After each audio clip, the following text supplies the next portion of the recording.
I've yet to really see, that's the thing, is that it's you don't really see a lot of addressing of that broader issue in this context. Now, Hillary Clinton came out earlier in the week, and good for her. It's the idea of a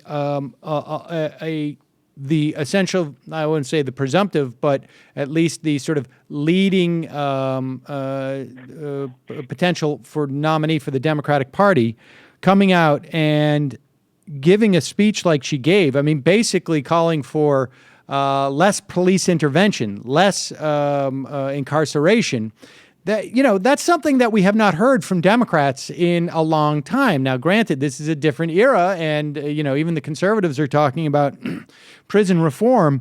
But it's good to hear the leading candidate. We're not going to see that on the right come out and say. And we should just mention that she had 5 essentially points to her speech. We need to focus on these interactions with the police. Police need to wear body cams. We need to look at the rate of incarceration for African Americans. The police militarization has to stop. And then the overall era of mass incarceration needs to end. I mean, so this is all good. And but we should also say that later in the week, Bernie Sanders jumps in the race yesterday, and he is someone who is going to be talking about, I think, more.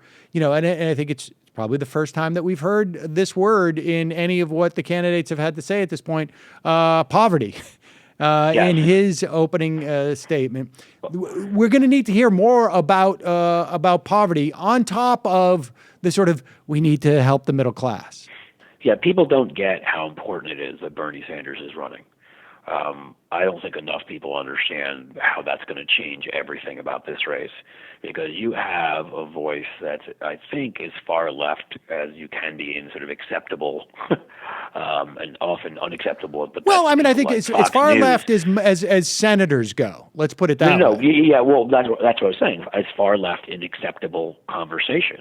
When acceptable as determined by our major media is what I'm saying, not as far left as it goes. It goes much further left than that out there. My point is that normally a voice like his will not get the kind of megaphone he will now get. Right. And that's why it was so important for him to become a U.S. senator and get that promotion for being a congressman, for being one of 100 and having the kind of platform that's given him. And, it's also important how much the media has changed because, the Huffington Post is one of the biggest news sites in the world. It will cover him. I can't make the same claim about MSNBC with recent ratings, but they are a channel, and they're on cable, and so is CNN and others who will cover what he says. Not to mention all the places where I write, the Daily Beast, where you are here, how people get their information, hell, Twitter, and what he says now, Hillary Clinton and the Republicans will have to respond to.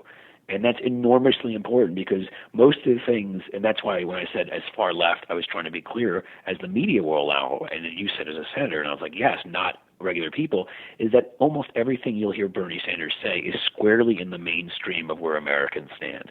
From increasing Social Security to being against this free trade agreement, free in quotes, to believing the minimum wage should be raised massively, and a variety of other factors beyond that, paid sick and maternal leave. And I mean, these are all things that if you go out and poll, you'll find anywhere from 55 to 80% of people support.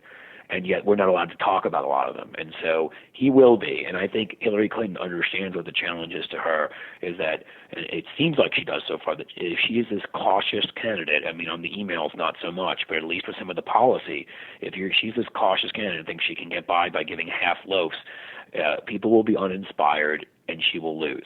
But if she's willing to step up and go big, as she just did, and when issues like this come up, prove that she will be transformational, that she's not going to cut around the edges, but that this system as it is right now, it is not working, and it is counterproductive, and the individual lives are being ruined in the thousands, if not millions, but it's also ruining our society and what it's doing to it, and it needs to be changed.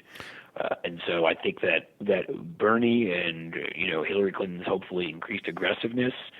I would have said Martin O'Malley. I guess we have to see how he comes out of this whole thing. Maybe it's a kind of time where if he can be honest and maybe have contrition for what he did, and maybe even use the W word and say I was wrong, I think that could do a hell of a lot for him. I don't know if he can. Let's see if he has the strength of character to do that.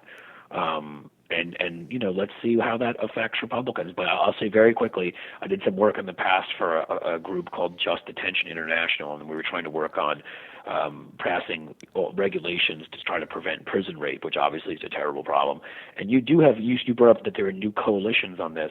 You have evangelical Christians now joining with progressives on the issue of incarceration, and then some of the libertarian Republicans, although I think that's a term that's overrated. But you do have a lot of evangelical Christians who realize that the conditions shouldn't be what they are, joining with the left. And I think a lot can get done around this. There is that bill that Christian Gillibrand and Cory Booker and Rand Paul, who just got himself into a bit of trouble and maybe a worse messenger on this now. But, I think you're going to see more of that because of some of the coalitions that are building, and that will be a good thing.